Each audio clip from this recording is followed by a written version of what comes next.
Hello viewers and students, लगुरिया मौजा। तो चलिए बच्चों, आज हम शुरू कर रहे हैं हमारा मार्च 2020 का सीरीज बी ऑफ मैथ्स। तो आपके सामने यहाँ पर पहला क्वेश्चन दिखाई दे रहा है, the prime factors of 140 are. So आपको 140 के प्राइम फैक्टर्स बताने हैं। हमारे पास तीन ऑप्शंस यहाँ पर दिए हैं। क्वेश्चन बहुत ही ज़्यादा सिंपल दिख रहा है। 140 का हम प्राइम फैक्टराइजेशन करने वाले हैं। 2 के टेबल से कर देते हैं। 2 7 जा 14, 70 हो गया। 2 के टेबल से फिर से कर देते हैं। 2 3 जा 6 1, 2 5 जा 10, पीछे 5 आ गया तो 5 के टेबल से जा सकता है। 5 7 जा 35 और फिर 7 1 जा। तो बच्चों हमारे पास 2 2 आ गए हैं, एक 5 आ गया है और एक 7 आ गया है। 2 2 आ गए हैं तो मैं उसको 2 का स्क्वायर इंटू 5 इंटू 7 लिख सकता हूँ। चेक करते हैं कि ये आंसर इन ऑप्शंस में से कहाँ नजर आ रहा है। 2 का स्क्वायर सिर्फ ऑप्शन नंबर सी में नजर आ रहा है, इंटू 5 इंटू 7। इसको आप किसी भी तरीके से अरेंज करें, कोई प्रॉब्लम नहीं है। आप इसको 5 इंटू 2 स्क्वायर इंटू 7 या ऐसे भी लिखें तो कोई प्रॉब्लम नहीं है। तो बच्चों इस क्वेश्चन का करेक्ट आंसर है option number c, 5 into 2 square into 7। I hope this is very clear. Let us move on to question number 2. बच्चों ये है question number 2. The product of roots of quadratic equation ax square plus bx plus c will be. यहाँ हमसे पूछा है कि आप products of root बताइए। ये क्वेश्चन बच्चों क्वाड्रेटिक इक्वेशन का है। मैं आपको पहले भी बता चुका हूँ, क्वाड्रेटिक इक्वेशन चैप्टर में 2 टॉपिक्स बहुत इंपॉर्टेंट है। एक है sum of roots. Sum of roots होता है -b/a, जिसको आप अल्फा प्लस बीटा भी बोलते हैं। और दूसरा होता है प्रोडक्ट ऑफ द रूट्स,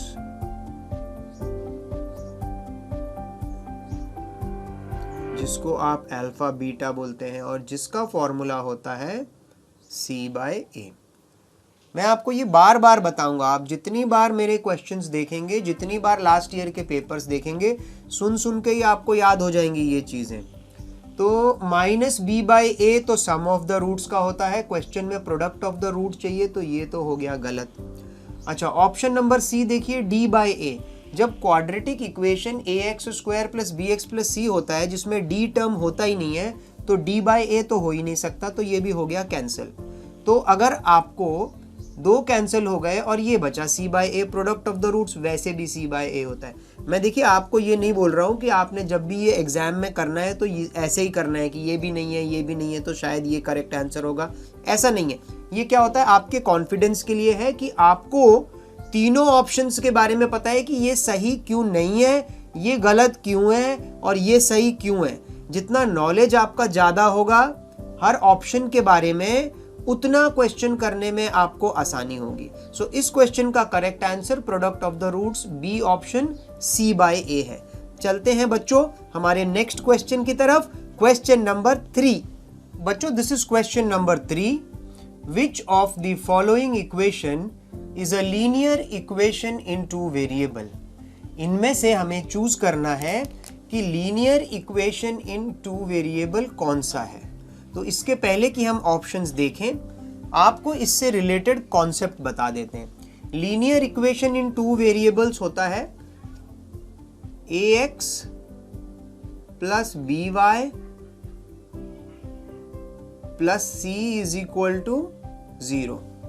या फॉर दैट इंसिडेंस अगर मैं c को दूसरी तरफ ले जाऊं तो मैं इसको ऐसे भी बोल सकता हूं कि ax plus by is equal to c। चलिए इस टाइप के फॉर्म में हमारा लीनियर इक्वेशन होता है, जिसमें 2 वेरिएबल तो आपको मिलते हैं x और y, बट ये लीनियर इक्वेशन होता है क्योंकि उन वेरिएबल की जो हाईएस्ट पावर होती है वो होती है 1। तो 2 वेरिएबल होना जरूरी है और उनकी हाईएस्ट पावर सिर्फ 1 होनी चाहिए। उसी की जगह अगर मैं क्वाड्रेटिक की बात करता हूं, जब हम क्वाड्रेटिक इक्वेशन की बात कर रहे होते हैं तो उसका जनरल फॉर्मूला होता है ax square plus bx plus c is equal to 0।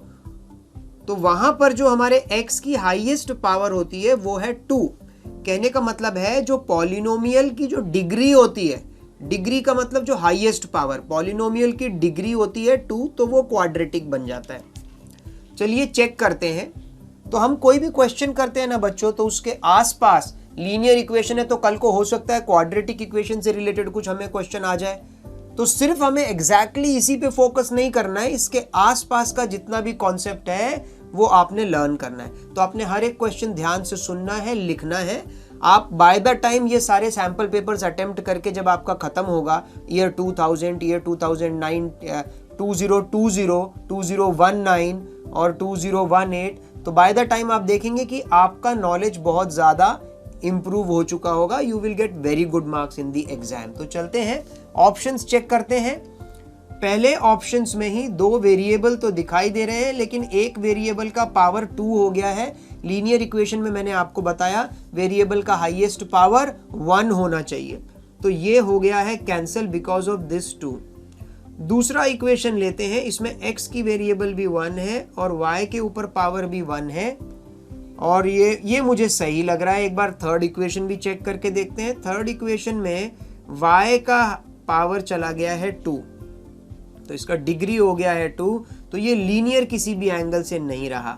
तो आप समझ रहे हैं इक्वेशन 1 और 3, क्योंकि कई बार बच्चों से पूछा जाता है कि भाई आपको लग रहा है कि बी ऑप्शन करेक्ट है, पर ए और सी क्यों गलत है, वो कॉन्सेप्ट उनका क्लियर नहीं होता है। तो जब अब आपको पता है कि ए क्यों गलत है, सी क्यों गलत है और ए क्यों सही है, तो आपकी पकड़ जो है ना वो मैथ्स में, गणित में, वो बहुत ज्यादा स्ट्रॉन्ग हो जाती है। Let us go to the question number 4 now. 3 का करेक्ट आंसर था option number b. Students, question number 4, in quadratic equation ax square plus bx plus c is equal to 0, if b square minus 4ac is greater than 0, then the roots of the equation will be, क्या होंगे? 2 equal real roots, no real roots and 2 distinct real roots। बच्चों ये question quadratic equation chapter से है, वो तो आपको पता चल गया होगा। क्वाड्रेटिक इक्वेशन चैप्टर को हमने पूरी तरह से डिटेल में एक प्लेलिस्ट बना के अपने चैनल पे डाला हुआ है। अगर आप उस चैप्टर को पूरी तरह से गो थ्रू करना चाहते हैं, पूरी समरी, पूरा चैप्टर हमने 4 या 5 वीडियो में कवर कर दिया है, तो आप उसको जरूर देखें। उसमें भी एक टॉपिक है नेचर ऑफ रूट्स, वहां पर आपको इस क्वेश्चन को सॉल्व करने का रेलेवेंट इंफॉर्मेशन मिल जाएगा। बट फिर भी यहां पर क्वेश्चन नंबर 4 में जिस कॉन्सेप्ट की जरूरत है, तो चलते हैं हमारा कॉन्सेप्ट टाइम और पहले समझते हैं कि इस क्वेश्चन को करने के लिए आपको क्या नॉलेज का होना जरूरी है। बोलता है कि एक क्वाड्रेटिक इक्वेशन आप सबको पता है ax square plus bx plus c is equal to 0 होता है। जब भी रूट्स की बात आती है बच्चों, तो सबसे पहले हमको निकालना पड़ता है d।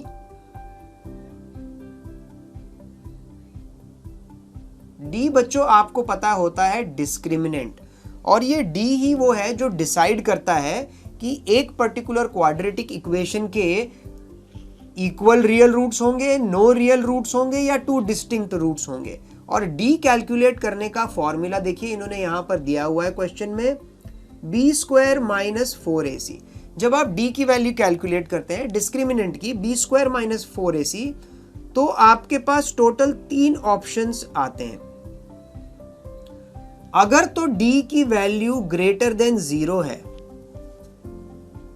तो आपको मिलते हैं 2 डिस्टिंक्ट रियल रूट्स, यानी ये वाला ऑप्शन, 2 डिस्टिंक्ट रियल रूट्स।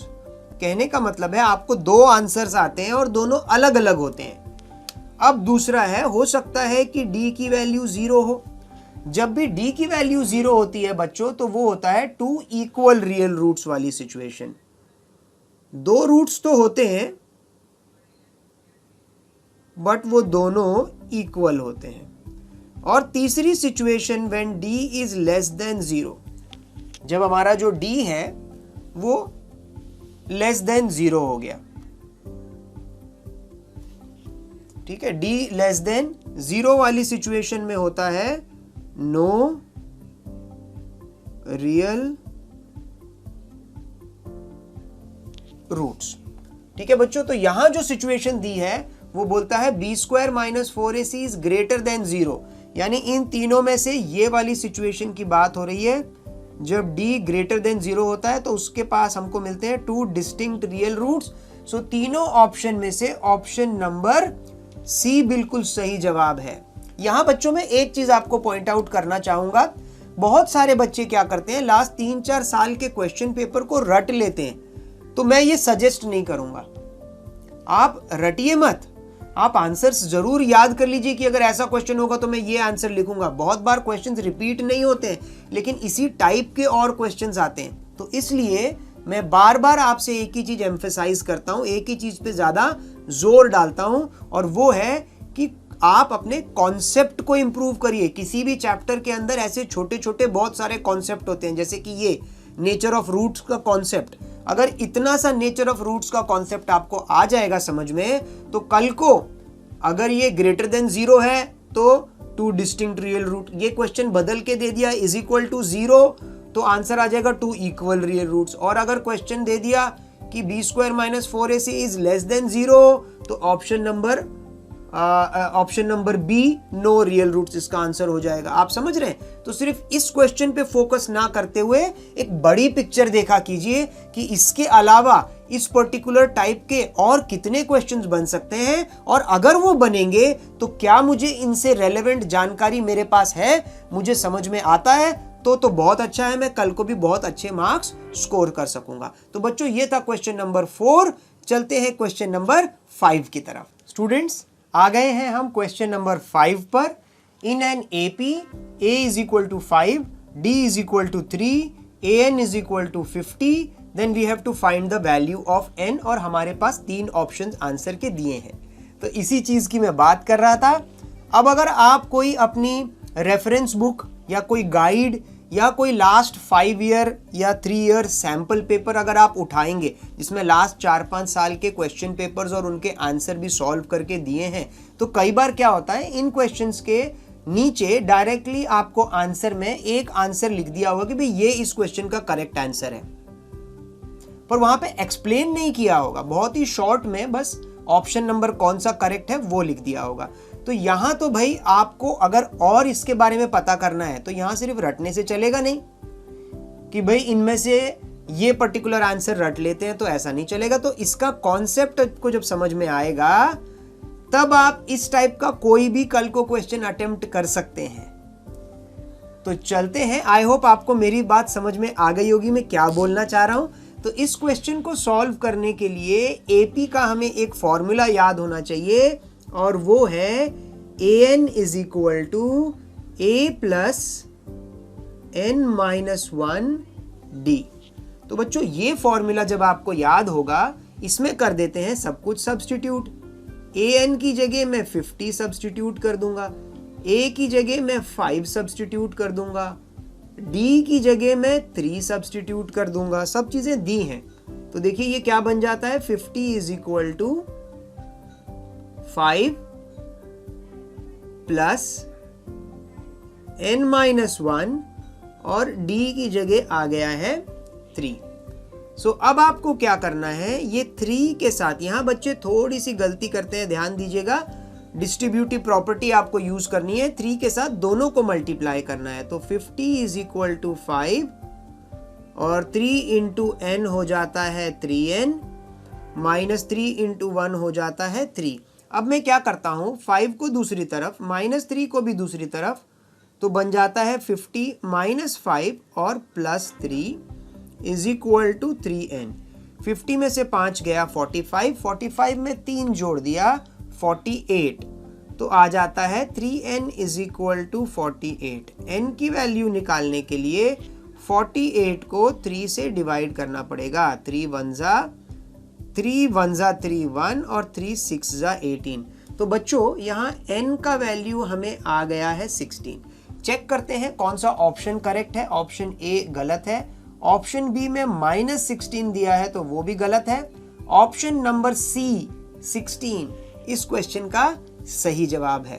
तो बच्चों ये जो थोड़ा सा जो गैप है, कहने का मतलब है आपके पास अगर आंसर्स हैं भी तो भी अगर आप उनको समझ नहीं पा रहे हैं, तो उस गैप को कवर करने के लिए हमने ये चैनल शुरू किया है, जिससे बच्चा सिर्फ आंसर्स को रट्टा नहीं लगाए, साथ ही साथ में हर क्वेश्चन से रेलेवेंट जितना भी उसके पास कॉन्सेप्ट जरूरी है, उसे जो चाहिए वो भी उसको साथ में दिया जाए, ताकि हर क्वेश्चन, भले ही आप आज 5 क्वेश्चन करें या 3 क्वेश्चन करें या 10 क्वेश्चन करें, पर वो ऐसे करें कि उसके साथ साथ आपको बहुत सारा कॉन्सेप्ट भी याद हो जाए। क्योंकि कल को अगर इस जैसा क्वेश्चन आपके सामने आएगा तो आपको अपने आप ही करना पड़ेगा, ना मैं आपकी हेल्प के लिए आऊंगा, ना लास्ट 5 ईयर 10 ईयर के पेपर्स आपकी हेल्प के लिए आएंगे। तो प्लीज आप इस बात को समझें, कॉन्सेप्ट बिल्डिंग ज्यादा जोर दें। मैं भी उसी के ऊपर आपकी हेल्प करने की कोशिश कर रहा हूं। चलते हैं बच्चों, क्वेश्चन नंबर 6 देखते हैं क्या है। बच्चों ये है question number 6। The sides of a right angled triangle are. एक राइट एंगल ट्राइंगल में इन्होंने 3 ऑप्शंस दिए हैं। 13, 12 और 5 हो सकती हैं क्या, या 3, 6 या 8 हो सकती हैं, 7, 23 या 25 हो सकती हैं। कौन सी 3 इस राइट एंगल ट्राइंगल की साइड्स हो सकती हैं? कॉन्सेप्ट टाइम शुरू करते हैं। तो किसी राइट एंगल ट्राइंगल के बारे में अगर मैं बात कर रहा हूं, ऐसा दिखता है राइट एंगल ट्राइंगल। और राइट एंगल ट्राइंगल में हमेशा जो तीनों साइड्स होती हैं वो पाइथागोरस थ्योरम को फॉलो करती हैं। कहने का मतलब है कि बेस का और ये परपेंडिकुलर और ये हाइपोटेन्यूज, तो बेस का स्क्वायर प्लस परपेंडिकुलर का square is equal to hypotenuse का स्क्वायर। याद रखिएगा, ये लॉ हमेशा फॉलो होता है राइट एंगल ट्राइंगल में। तो देखते हैं इन तीनों ऑप्शंस में से कौन से ऑप्शंस इसको फॉलो कर रहे हैं। पहले शुरुआत करते हैं ऑप्शन नंबर ए के साथ। एक काम करते हैं, क्योंकि हाइपोटेन्यूज सबसे बड़ी साइड होती है, तो जो सबसे बड़ा नंबर होता है उसको आपने अलग लिख लेना है। 13, 12 और 5 में से सबसे बड़ा नंबर है 13, तो हमने ऐसे लिख लेना है 13 का स्क्वायर, और यहाँ पे बाकी 2 चीजों को ऐड कर स्क्वायर करके उनको ऐड कर लेना है। सो 5 का स्क्वायर होता है 25 प्लस 12 का स्क्वायर होता है 144, यहाँ पे 13 का स्क्वायर होता है 169। यहाँ अगर मैं 5 + 4 करूँ 9 और 6 और 1, तो बच्चों 169 इज इक्वल टू 169 तो फर्स्ट ऑप्शन में ही आ गया है। तो ऑप्शन ए जो है वो राइट एंगल ट्राइंगल की साइड हो सकती है, क्योंकि वो पाइथागोरस थ्योरम को फॉलो कर रहे हैं। LHS is equal to RHS आ गया है, यानी बेस का स्क्वायर प्लस परपेंडिकुलर का square is equal to hypotenuse का स्क्वायर। बट मैं यहां आपको एक सजेशन दूंगा। कई बार क्या होता है, एग्जाम में करते टाइम बच्चे बहुत टेंशन में तो जरूर होते हैं, ठीक है, तो कभी कभी गलत कैलकुलेशन प्लस माइनस करके गलत ऑप्शन को क्लिक ना कर ले। इसके लिए हम ऑप्शन बी और सी को डबल चेक करने की कोशिश करेंगे। हाँ, पर बिल्कुल ऐसा मत समझिए कि टाइम वेस्ट हो रहा है, क्योंकि जब आपको एक श्योरिटी मिल जाती है कि आपका ये आंसर करेक्ट है, तो जो कॉन्फिडेंस अंदर से मिलता है एग्जाम में, वो आपको आगे के क्वेश्चंस में बहुत हेल्प करने वाला है, और टाइम भी आपको कम लगेगा अगर आपने ये सारे क्वेश्चंस प्रैक्टिस किए होंगे। आगे मैं आपको बताऊंगा कि इन क्वेश्चंस को आपने प्रैक्टिस कैसे करना है, वो तरीका क्या है, वो भी मैं आपको समझाऊंगा। ऑप्शन नंबर बी देख लेते हैं। ऑप्शन नंबर बी में सबसे बड़ा जो है उसको एक तरफ लिख देता हूं, और बाकी दोनों जो है 3 स्क्वायर और 6 स्क्वायर को एक तरफ लिख लेता हूं। सो 3 का स्क्वायर होता है 9 और 6 का स्क्वायर होता है 36। यहाँ 8 8 जा 64, सो 36 में 10 प्लस करेंगे तो 46, तो ये आंसर होता है 45। सो 45 इज नॉट इक्वल टू 64। तो किसी भी हालत में ऑप्शन नंबर बी हमारा जवाब नहीं हो सकता है। ऑप्शन नंबर सी चेक करते हैं। ऑप्शन नंबर सी में भी सबसे बड़ा जो है 25, उसको एक तरफ लेके उसका स्क्वायर कर देते हैं। बाकी दोनों जो हैं 7 स्क्वायर और 23 स्क्वायर को एक तरफ लग के उनको प्लस कर देते हैं। 7 का स्क्वायर होता है बच्चों 49, दूसरा नंबर 23 था, 23 का स्क्वायर होता है 529, और जब इन दोनों को प्लस कर दिया जाए, यानी 7 और 23 को प्लस कर दिया जाए, तो आंसर आता है 578, और यहाँ पे 25 का स्क्वायर होता है 625। सो 578 इज नॉट इक्वल टू 625, यानी कि ऑप्शन नंबर सी भी पाइथागोरस थ्योरम को फॉलो नहीं कर रहा है। बेस का स्क्वायर प्लस परपेंडिकुलर का square is not equal to hypotenuse का square. So definitely these two option number B and C do not form the sides of a right angle triangle and only option A forms the sides of a right angle triangle. I hope ये question आपको अच्छे से समझ में आ गया होगा। इसके पीछे का कॉन्सेप्ट आपको जरूर समझ में आ गया होगा, जिससे आप इस टाइप के और क्वेश्चंस कल को बोर्ड एग्जाम में अपने आप अटेम्प्ट कर सकेंगे। चलिए चलते हैं क्वेश्चन नंबर 7 देखते हैं क्या है। बच्चों ये है क्वेश्चन नंबर 7, पर इसके पहले की क्वेश्चन नंबर 7 शुरू करते हैं।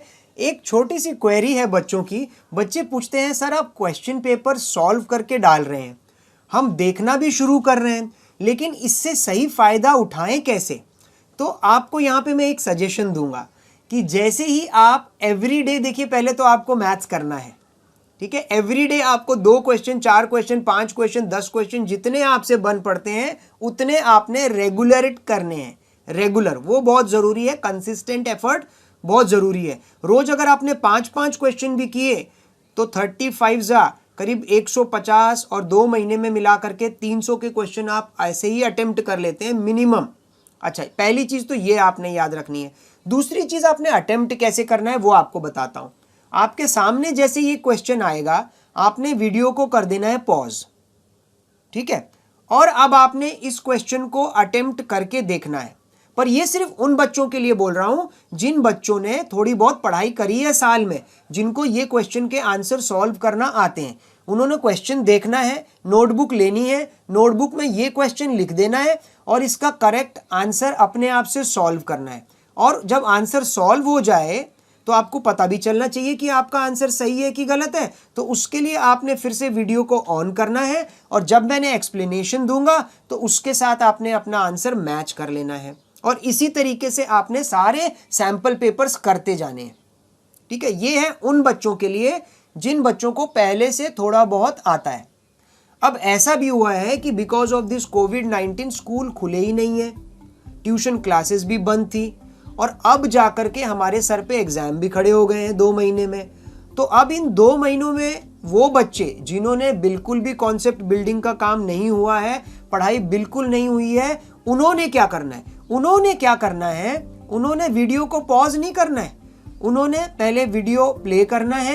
ये क्वेश्चन उनको दिख जाएगा और साथ ही साथ में इसका आंसर भी फिर मैं आपको बता देता हूँ, सॉल्व कर देता हूँ, कॉन्सेप्ट समझा देता हूँ। तो आपने पूरा वीडियो पहले देख लेना है, फिर वीडियो को पॉज कर देना है, क्योंकि नहीं तो वीडियो नेक्स्ट क्वेश्चन पर चला जाता है। आपने वीडियो को फिर पॉज कर देना है और ये क्वेश्चन फिर आपने नोटबुक उठानी है, पहले नहीं, फिर आपने नोटबुक उठानी है और ये क्वेश्चन वहां पर लिखना है और फिर अपने आप से इस क्वेश्चन को सॉल्व करके देखना है।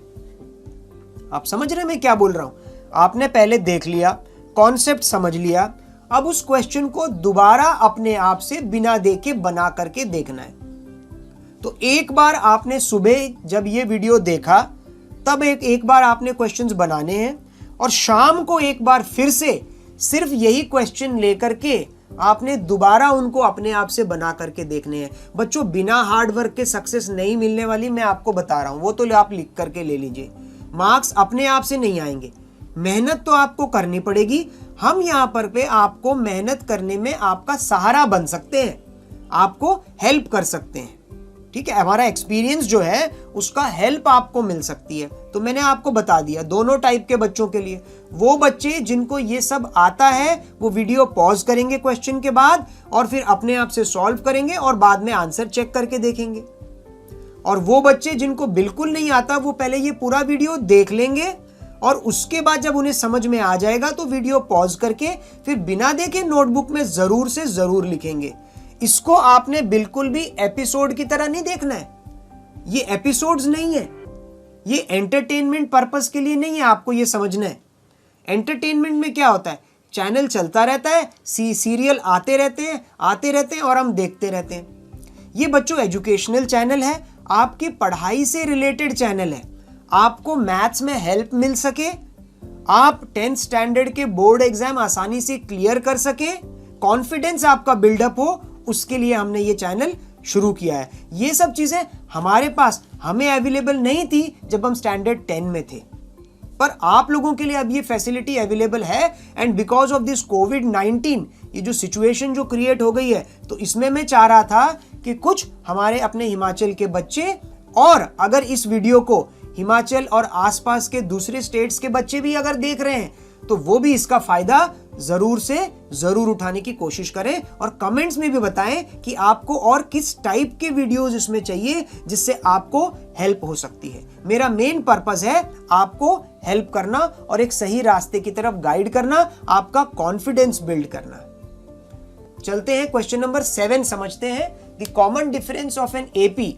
एक हमारे पास एपी दे दिया है, बोल दिया है कि ये एपी है।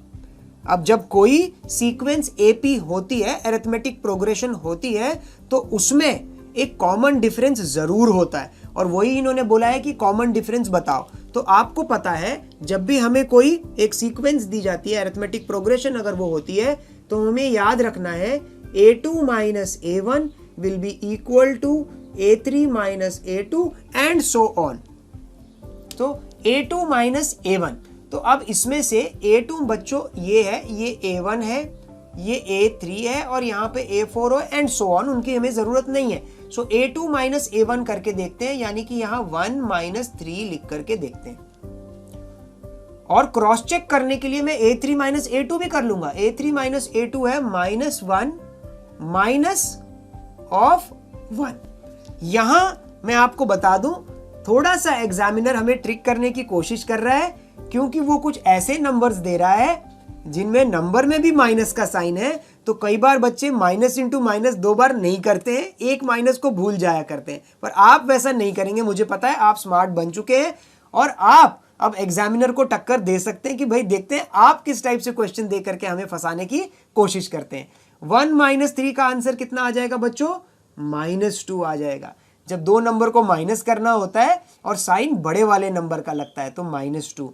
यहां देख लो, -1 जब दोनों ही माइनस होते हैं तो आप प्लस करते हैं और साइन लगाते हैं माइनस का। तो आप देख लीजिए इन दोनों तरीकों से ही -2 आया है। आप चाहिए तो अपने कंफर्मेशन के लिए a4 minus a3 भी कर सकते थे। a4 कितना है? -3 है, माइनस ऑफ a3 कितना है? -1 है। सो -3 माइनस इंटू माइनस प्लस और 1, तो -3 + 1 कितना होता है? 3 में से 1 गया तो 2 बचता है, और साइन बड़े नंबर का लगता है -2।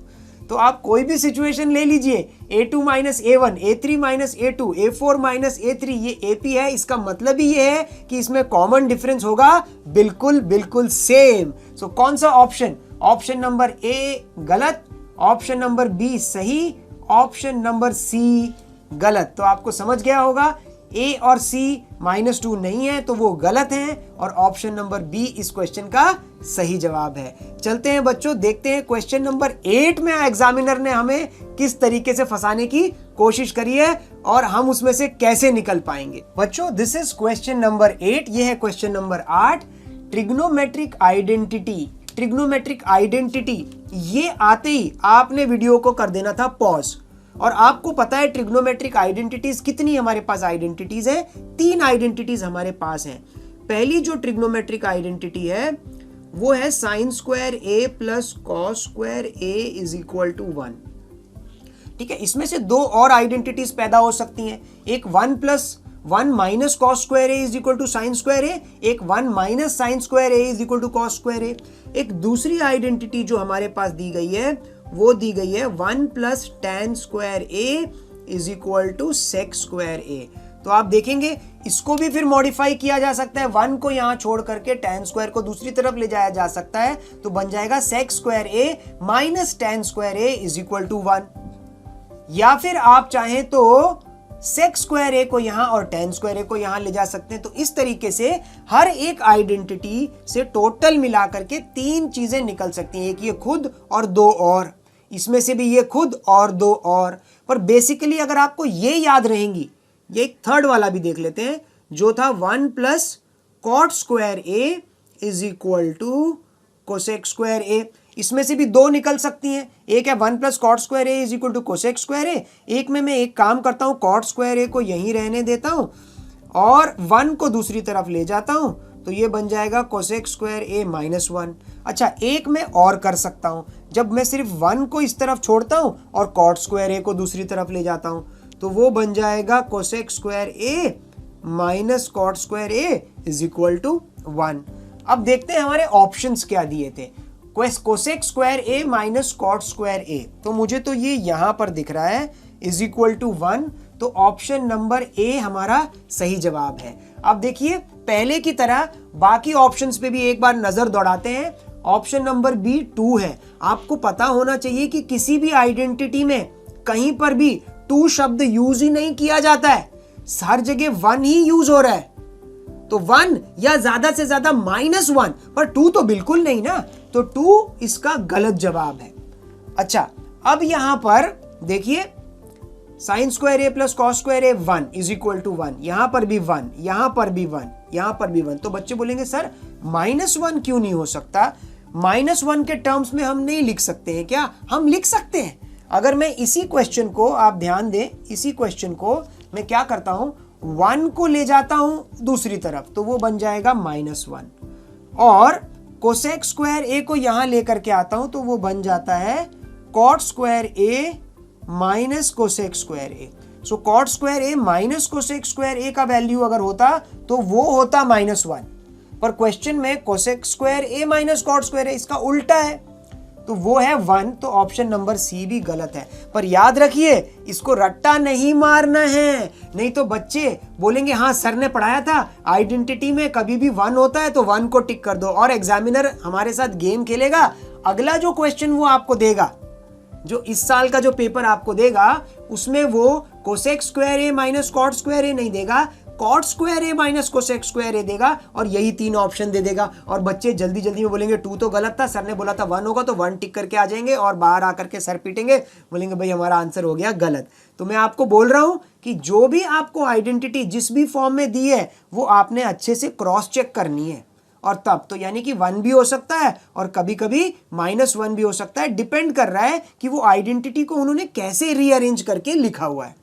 तो उस चीज के लिए जब तक आपका कॉन्सेप्ट क्लियर नहीं होगा, वही बात बार बार आ रही है, जब तक आपको तीनों आइडेंटिटी बाय हार्ट नहीं होंगी, sign square a plus cos square a 1, 1 plus tan square A sec square ए और 1 प्लस कॉट स्क्वायर ए कोसेक स्क्वायर ए, जब तक ये अच्छे से बाय हार्ट नहीं होगी तब तक आप इस टाइप के क्वेश्चन के ऊपर महारत हासिल नहीं कर सकते। कहीं ना कहीं छोटी छोटी गलती जरूर करेंगे। तो मैं आपको यहां डरा नहीं रहा हूं, आपको जितने पॉसिबल गड्ढे हैं वो बता रहा हूं जहां जहां आप गिर सकते हैं, और उन गड्ढों से आपको बाहर कैसे निकलना है उसमें भी मैं आपकी हेल्प करता हूं। तो जल्दी से चलते हैं, अगला गड्ढा देखने की कोशिश करते हैं, यानी कि क्वेश्चन नंबर 9 हमको कैसे फंसाने की कोशिश कर रहा है। बच्चों ये है क्वेश्चन नंबर 9।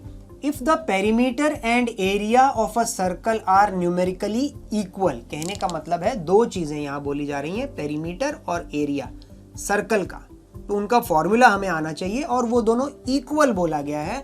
और फिर पूछा गया है तो भाई रेडियस क्या होगी, और हमारे पास 3 ऑप्शन दे दिए हैं, 2 यूनिट्स, पाई यूनिट्स, 4 यूनिट्स। चलिए इसको सॉल्व करते हैं। पेरीमीटर ऑफ अ सर्कल का फॉर्मूला क्या होता है? पेरीमीटर ऑफ अ सर्कल मतलब सरकमफ्रेंस से भी उसको जाना जाता है, तो पेरीमीटर या सरकमफ्रेंस का फॉर्मूला आपको पता है 2 पाई r होता है, और वो किसके बराबर बोला गया? वो बोला एरिया ऑफ अ सर्कल के बराबर, और एरिया ऑफ अ सर्कल का फॉर्मूला होता है पाई r स्क्वायर। ठीक है, तो इस क्वेश्चन में हमें ये दिया गया है कि सरकमफ्रेंस, आप चाहिए तो वो लिख सकते हो ऐसे, circumference is equal to area, ये गिवन है, सरकमफ्रेंस या perimeter. 2 pi r is equal to pi r square. अब हमें r की वैल्यू चाहिए, तो हम क्या करेंगे, सारे r को एक तरफ ले आते हैं। तो एक काम करते हैं, आपस में सब मल्टीप्लाई हैं, तो ये r यहाँ नीचे ले आता हूँ और ये पाई वहाँ ले जाता हूँ, तो ये बन जाएगा 2 पाई, और ये वाला पाई भी यहाँ मल्टीप्लाई है, यहाँ आके डिवाइड हो जाएगा, और वैसे ही ये वाला जो r स्क्वायर है उसके नीचे एक r यहाँ से आ जाएगा नीचे। अच्छा, r स्क्वायर का मतलब क्या होता है? 2 बार r है और नीचे एक ही बार r है, तो एक r कट जाएगा, तो आपके पास सिर्फ यहाँ पे बचेगा r, और इस तरफ भी मुझे तो लग रहा है ये पाई पाई कट गया है, तो आपके पास सिर्फ 2 बचा है। और क्योंकि इस क्वेश्चन में हमें कुछ मीटर सेंटीमीटर कुछ ऐसा नहीं दिया है, तो हम पीछे लिख देंगे 2 यूनिट्स लिख देंगे। तो देखते हैं हमारा ऑप्शन कौन सा करेक्ट है। ऑप्शन नंबर ए 2 यूनिट सही जवाब है। पाए तो सब कैंसिल हो गया, तो ऑप्शन नंबर बी गलत जवाब है। और हमसे डायमीटर नहीं पूछा है, हमसे रेडियस पूछा। अगर डायमीटर पूछा होता, कई बार ये लोग बहुत चालाक होते हैं, इस टाइप का क्वेश्चन देने के बाद वो आपसे बोलेंगे कि फाइंड द डायमीटर, और बच्चे क्या करते हैं जल्दी जल्दी में रेडियस निकाल देते हैं, 2 देख के टिक कर देते हैं, और क्वेश्चन में पूछा होता है डायमीटर। तो इसलिए मैं सब बच्चों को ये रिक्वेस्ट करूंगा कि क्वेश्चन को 1 या 2 बार ध्यान से पढ़ना है कि आपको एक्चुअली में चाहिए क्या, क्योंकि रेडियस तक तो उन्होंने सही निकाल ली होगी, बट अगर क्वेश्चन में डायमीटर पूछा होता तो correct answer option number C होता, उनके नंबर कट गए होते। बट क्योंकि यहाँ पे रेडियस ही पूछा है तो ऑप्शन नंबर सी गलत है, ऑप्शन नंबर ए 2 यूनिट्स इसका सही जवाब है। चलते हैं क्वेश्चन नंबर 10 पर, सेक्शन ए का लास्ट क्वेश्चन, और देखते हैं वो कितनी डिफिकल्टी हमारे सामने लेकर के आता है। बच्चों ये है question number 10, formula for volume of sphere. सोचा था कि शायद क्वेश्चन डिफिकल्ट होगा, बट ऐसा बिल्कुल भी नहीं है। एग्जामिनर हमारे साथ है, बहुत आसान सा क्वेश्चन दिया है, वॉल्यूम ऑफ अ स्फीयर। तो बच्चों हमें याद होना चाहिए एक स्फीयर का वॉल्यूम, याद रखिए एक स्फीयर सर्कल नहीं है, एक 3 डायमेंशनल फिगर है, उसका जो वॉल्यूम है वो ऑप्शन नंबर बी यानी कि 4/3 पाई आर क्यूब, यानी 4/3 पाई टाइम्स द रेडियस का क्यूब। ओके, अब यहीं पे आपको एक चीज चलो और याद रखनी है, क्योंकि कॉन्सेप्ट के बिना तो हमारा काम चलता नहीं है। तो अगर एक हेमिस्फीयर हो जाता है, एक अगर स्फीयर जो है वो अगर 4/3 पाई आर क्यूब है, जैसे एक बॉल है वो 4/3 पाई आर क्यूब है, अगर मैं उसको काट के आधा कर देता हूं तो हेमिस्फीयर मिल जाता है। तो हेमिस्फीयर का वॉल्यूम इसके वॉल्यूम का आधा हो जाएगा, यानी अगर मुझे 4/3 का आधा करना है, सो 2/3 आ जाएगा, तो आंसर है 2/3 पाई आर क्यूब। किसका आंसर है? अगर क्वेश्चन होता हेमिस्फीयर का वॉल्यूम बताओ, तो हेमिस्फीयर का वॉल्यूम, तो ये देखिए ऑप्शन नंबर ए हेमिस्फीयर का वॉल्यूम है। फिलहाल तो वो गलत है, क्यों? क्योंकि यहां पर वॉल्यूम पूछा गया है स्फीयर का, बट आपको पता होना चाहिए कि ऐसा कोई और वॉल्यूम भी होता है। 1/3 पाई आर क्यूब गलत है, ऐसा कुछ भी नहीं होता है। 1/3 पाई आर स्क्वायर एच कोन का वॉल्यूम हुआ करता है, ठीक है। तो आपको देख करके पता हो जो चलना चाहिए कि बाकी ऑप्शंस किस चीज को रिफर कर रहे हैं और मेरा करेक्ट आंसर क्या है। तो इसका करेक्ट आंसर है 4/3 पाई आर क्यूब स्फीयर का वॉल्यूम। तो बच्चों आई होप ये सेक्शन ए आपको करने में बहुत मजा आया होगा और हर चीज समझ में आ गई होगी। अब आपको वही करना है, वीडियो को पॉज करना है और शाम को, या अगर आप शाम को कर रहे हैं तो सुबह एक बार और इन्हीं क्वेश्चंस को अपने आप रिवाइज करके देखना है कि क्या मुझे जब मैं एग्जाम में बैठूंगा और ये क्वेश्चन मेरे सामने आएंगे तो क्या मैं इनको कर पाऊंगा बिना देखे। अगर यस तो मुबारक है, आपकी स्टडीज सही रास्ते पर चल रही है। आपसे मैं मिलता हूं नेक्स्ट वीडियो में, जहां हम सेक्शन बी के क्वेश्चन डील करने वाले हैं, सीरीज बी में, ईयर 2020। तो वहां मिलते हैं। उसके लिए फिलहाल ये वीडियो को यहां पे करते हैं पॉज।